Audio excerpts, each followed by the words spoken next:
America का एक बड़ा प्रसिद्ध डिप्लोमेट जिसका नाम है डोनाल्ड लू, जो बाइडन के एडमिनिस्ट्रेशन का एक बड़ा महत्वपूर्ण हिस्सा है, ये व्यक्ति अभी हाल ही में भारत आया हुआ है। आज जब आपके सामने ये वीडियो पेश की जा रही है, ये व्यक्ति इस समय भारत के अंदर है और एक डिप्लोमेटिक पासपोर्ट पे अमेरिका का डिप्लोमेट बन के इंडो पैसिफिक को बढ़ावा देने के लिए आया है। ये व्यक्ति का इतिहास कोई बहुत अच्छा नहीं है, क्योंकि ऐतिहासिक तौर पर इसने हाल ही में पिछले 2 साल पहले इमरान खान की रेजीम को पाकिस्तान में चेंज किया। इसके बाद इसने जो है शेख हसीना के रेजीम को चेंज कर वहाँ पर क्लिंटन फाउंडेशन, जो CIA का फ्रंट ऑर्गेनाइजेशन है, उसका चहीता आदमी मोहम्मद यूनुस को वहाँ पर बिठा के कमान सौंपी। और ये चीज़ इस करने के बाद ये व्यक्ति इस मोमेंट पर भारत में इंडो पैसिफिक को प्रमोट करने के लिए, सहायता देने के लिए आया है। खेल कुछ और है, खेल को गहरे तरीके से समझने की आवश्यकता है। भारत जब से अमेरिका के पॉइंट पर अड़ गया है कि देखिए हम आपका एजेंडा नहीं चलाएंगे, तब से भारत और अमेरिका के बीच में बहुत सारी अनबन हो रही है। ये क्रोनोलॉजी स्टार्ट होती है 2023 से। 2023 में जब रशिया और यूक्रेन के युद्ध के दौरान अमेरिका की तरफ से दबाव भारत पर डाला गया, और दबाव ये डाला गया कि आप रशिया को कंडेम कीजिए, रशिया को आइसोलेट कीजिए, उसको सैंक्शन आउट कीजिए। हमने उस समय ना तो रशिया के खिलाफ कुछ बोला, हमने ना यूक्रेन के खिलाफ कुछ बोला। हमने कहा कि ये उनका आपसी मसला है, और दूसरी बात हमने ये बोला कि हम चाहते हैं कि ये मसले को पीसफुली रिजॉल्व किया जाए। अब जाहिर सी बात है कि अमेरिका का एजेंडा उस समय ये था कि अमेरिका चाहती थी कि आप हमारा पक्ष लें। हमारा पक्ष ये है कि हम यूक्रेन के साथ खड़े हैं, तो भारत भी जो है हमारा नौकर बनकर उस समय यूक्रेन के साथ खड़ा हो जाए। लेकिन सबसे बड़ी ब्यूटी ये थी कि भारत ने कहा कि ऐसा तो होगा नहीं, हम तो ये काम नहीं करेंगे। तो जैसे ही ये चीज़ भारत ने क्लियर करी कि हम आपका एजेंडा नहीं चलाएंगे, तो उसी समय स्टार्ट हुआ अमेरिका की तरफ से भारत को अंतर्राष्ट्रीय स्तर पर बदनाम करने की एक पहल। इस पहल का सबसे पहला हिस्सा उस समय स्टार्ट हुआ कि आपने कनाडा में निज्जर को मारा है। कनाडा को प्रोवोक कर करके ये बातें बोली गई कि आप बोलो कि फाइव आइज इंटेलिजेंस के पास जो है इनपुट्स हैं, इंटेलिजेंस है कि उन्होंने जो है बेसिकली निज्जर को आके वहाँ पर मारा है। जब ये चीज़ नहीं रुकी, हमने इस चीज़ को ज़्यादा भाव नहीं दिया, अमेरिका उससे और फ्रस्ट्रेट और इरिटेट हुआ। और इरिटेट ये बात से हुआ कि भाई ये अमेरिका ने सोचा कि भारत हमारे इस पॉइंट के बाद भी जो है किसी प्रकार का कोई रिएक्शन क्यों नहीं शो कर रहा है। हमने भाव नहीं दिया। डोनाल्ड लू और परेशान हुआ। डोनाल्ड लू, जिसको साउथ एशिया के अफेयर्स को मैनेज करने की रणनीति बनाने के लिए जो बाइडन ने बिठा के रखा है, उसको ये समझ आ गई कि भाई भारत के लिए अब मेरे को कुछ और करना पड़ेगा। जब भारत ने उसको कोई भाव नहीं दिया उस समय निज्जर के इस पूरे मामले को, भारत ने चुपचाप जो है पिछले साल रशिया जाकर एक विजिट करी। भारत के प्रधानमंत्री रशिया गए। रशिया ने उस समय हमारे को एक अश्योरेंस दिया। रशिया ने कहा कि भाई देखिए, आर्थिक तौर पर हम आपकी मदद करेंगे। इस समय जब हम संकट से गो थ्रू कर रहे हैं अमेरिका के सैंक्शंस की वजह से, हम आपको सस्ते में तेल देंगे। सस्ते में तेल देने से आपको भी फ़ायदा है। सबसे बड़ा फ़ायदा ये होगा कि आपको जो तेल की आवश्यकता है वो कम दाम में पूरी हो जाएगी। और दूसरा सबसे बड़ा फ़ायदा ये है कि हमारे को भी जो व्यापार करने का एक आउटलेट मिलेगा, मौका मिलेगा, हम भी उससे जो है गेन कर पाएंगे। जब भारत ने ये नीति बनाई कि ठीक है अब हम रशिया का सस्ता तेल लेंगे और उससे अपनी आर्थिक परिस्थिति में कोई दबाव नहीं आने देंगे, क्योंकि अंतर्राष्ट्रीय स्तर पर जो तेल के दामों में उछाल आ रहा था वो अगर इंसुलेट होता है किसी प्रकार से रशिया का तेल लेने से, तो इस चीज़ से फिर अमेरिका दोबारा चिढ़ गया। और अमेरिका अगर चिढ़ गया तो अमेरिका में कौन चिढ़ा? अमेरिका में जो बाइडन चिढ़ा। जो बाइडन अगर चिढ़ा भारत को लेके, तो वो इसलिए चिढ़ा क्योंकि जो बाइडन का जो व्यक्ति है, जिसका नाम जो बाइडन ने रखा है बेसिकली डोनाल्ड लू, जो साउथ एशिया अफेयर्स का चीफ है, वो व्यक्ति जो है उसने ये बात को समझ लिया कि भाई अब भारत को सबक सिखाना पड़ेगा, क्योंकि निज्जर के मामले से कुछ हो नहीं रहा था। तो फिर उसने एक नया नैरेटिव शुरू करा कि भारत में एक अडानी है, अडानी बहुत भ्रष्ट है, अडानी ने भ्रष्टाचार किया है। अमेरिका के कौन से इस समय कॉर्पोरेट ने भ्रष्टाचार नहीं किया? क्या एलोन मस्क ने नहीं किया या बिल गेट्स ने नहीं किया? आप अगर नाम लेने लगे तो क्या स्टीव जॉब्स ने नहीं किया? अगर इनकी भ्रष्टाचारियों की कभी किताब लिखी जाए ना सर, तो हजार पन्ने की किताब एक एक व्यक्ति के ऊपर लिखी जा सकती है। तो भ्रष्टाचारी के बारे में तो आप हमारे को लेक्चर देने की कोई हैसियत रखते नहीं, पर आप खेल को समझ लीजिए। खेल यही था कि भाई भारत की अंतर्राष्ट्रीय छवि को खराब किया जाए। तो आप टाइमिंग देखिए।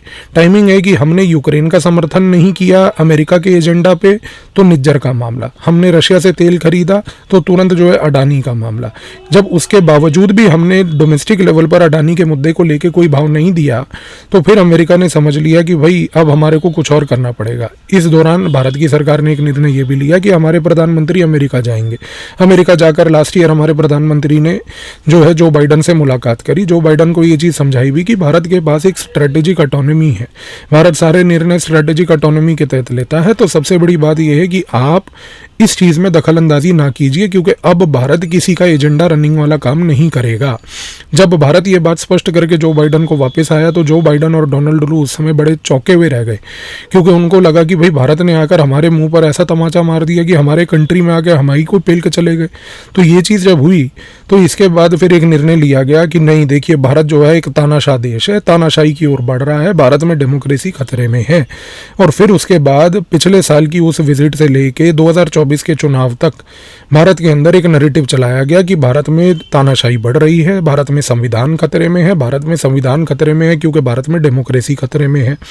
अब ये चीज़ करते करते अमेरिका का जो एजेंडा था वो ये था कि भारत में वो किसी प्रकार का रेजिम चेंज तो नहीं चाहती थी, बट रेजिम का डिग्रेडेशन चाहती थी, और वो रेजिम के डिग्रेडेशन को पाने में वो सक्षम भी रही। जैसे ही ये चीज़ हुई और भारत ने उसके बावजूद उसको लगा कि अब शायद कोई बदलाव देखने को मिलेगा, वो भी नहीं हुआ, क्योंकि भारत में रेजिम के डिग्रेडेशन के बाद 2024 के लोकसभा के चुनाव के बाद जब सरकार आई तो सरकार ने आकर क्या किया, सबसे पहले भारत की सरकार ने प्रधानमंत्री की तरफ से एक विजिट करवाई गई और विजिट हुई रशिया। अब भारत रशिया गए, भारत के प्रधानमंत्री ने रशिया जाकर रशिया के साथ डिफेंस डील्स, रशिया के साथ और अन्य मामलों में, तेल के मामलों में जो है चर्चा करी, और डील साइन करके जब हम वापस आए तो अमेरिका के पैरों तले सोचिए कि जमीन निकल गई।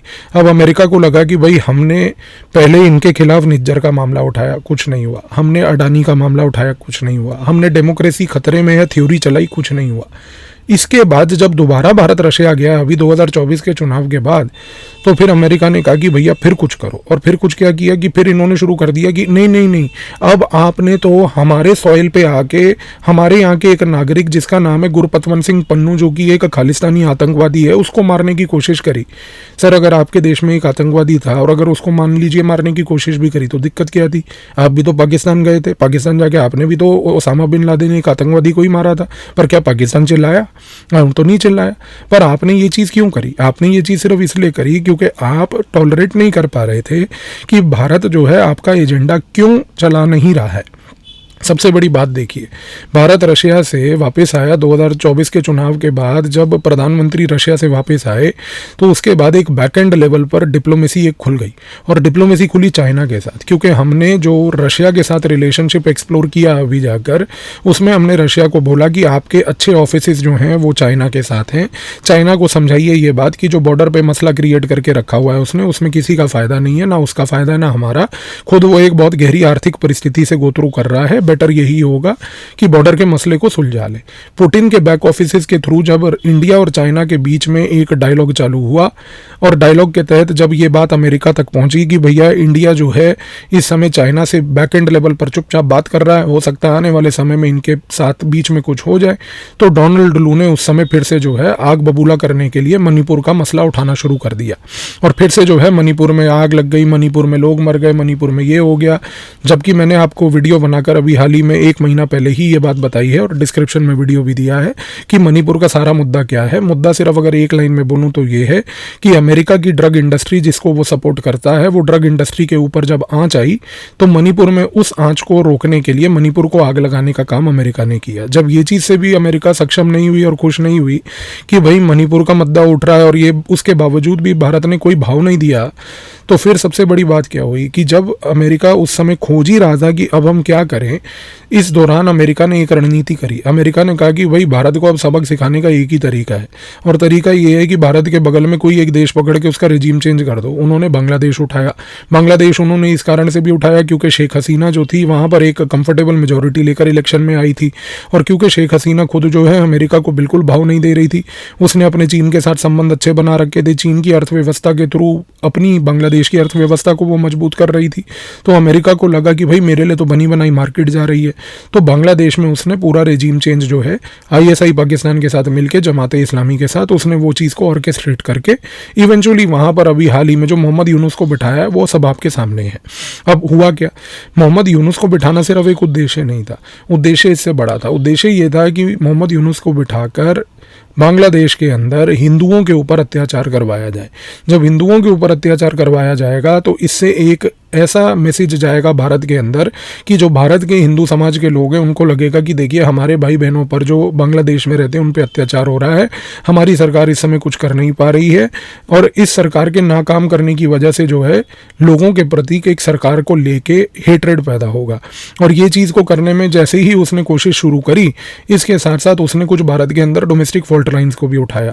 फॉर एग्जाम्पल जैसे कि डोमेस्टिक फॉल्ट लाइन में अभी हाल ही में आपको पता है कि संबल के पूरा एक इशू हुआ। संबल के ऊपर मैंने एक आप लोगों के लिए वीडियो भी बनाया था कि संबल का सच्चाई क्या है।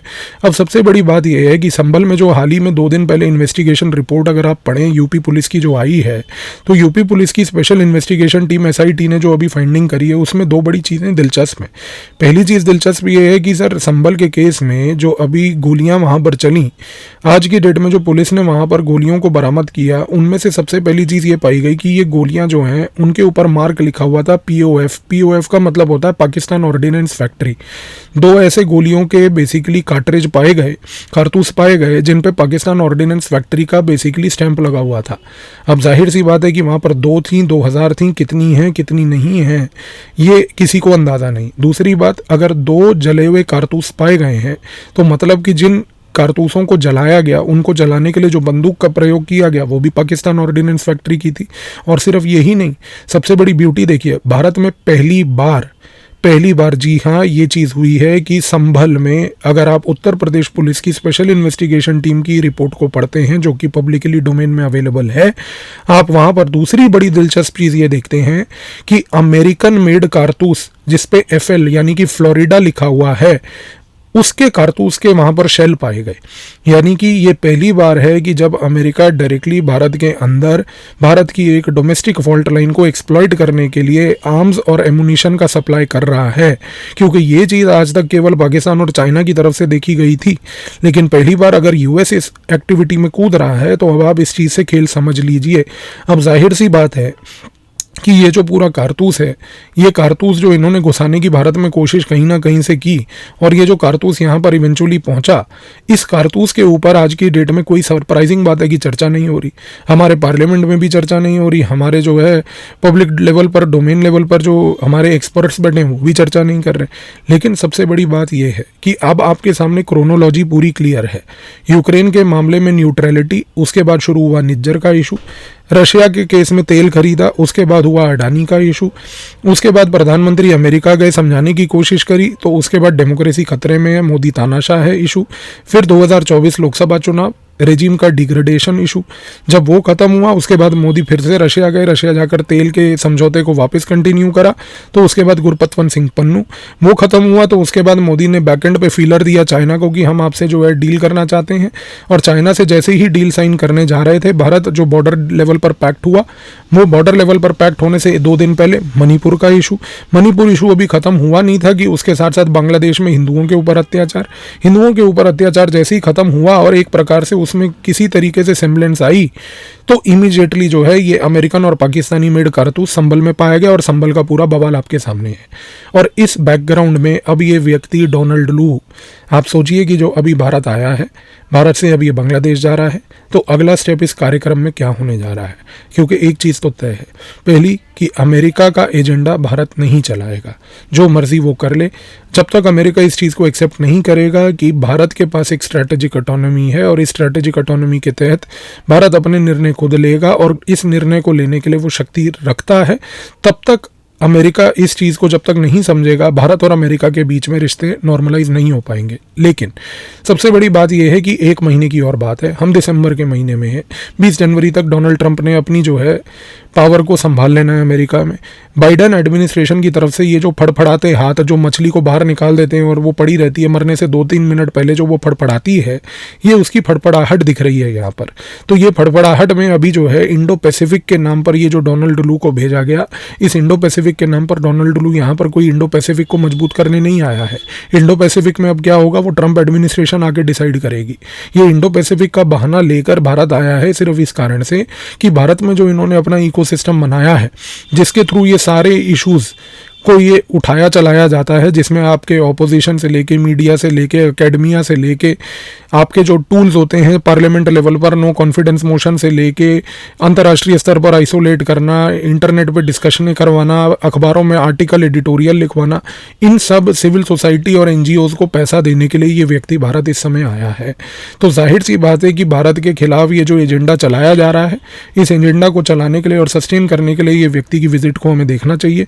लेकिन जैसा मैंने आपको बोला कि अभी घबराने की कोई आवश्यकता इसलिए नहीं है, आखिरी फटफड़ाहट का साइन है, चंद दिनों की बात है, जो करना है कर ले। बांग्लादेश में यूनुस नहीं रहेगा, पाकिस्तान में सीपेक नहीं बनेगा, चाइना को हम अपने लेवल पर देख लेंगे। जहाँ तक मालदीव की बात है, औकात में वो आ गया है। नेपाल अभी समझ जाएगा, अभी उसको समझाने की आवश्यकता है, वो देख रहा है कि वहाँ पर क्या हो रहा है, और हम भी बताएंगे उसको आने वाले 15 से 20 दिन के अंदर क्या होगा। लेकिन जहाँ तक बाकी चीज़ों की केस है, एक चीज़ तय है कि इस समय, आने वाला समय भारत के लिए अमेरिका के साथ एक अनुकूल का समय होने जा रहा है। तो आई होप आपको इस वीडियो के बाद समझ आ गया हो कि यहाँ पर एक लार्जर पैटर्न, एक लार्जर खेल क्या चल रहा है। धन्यवाद।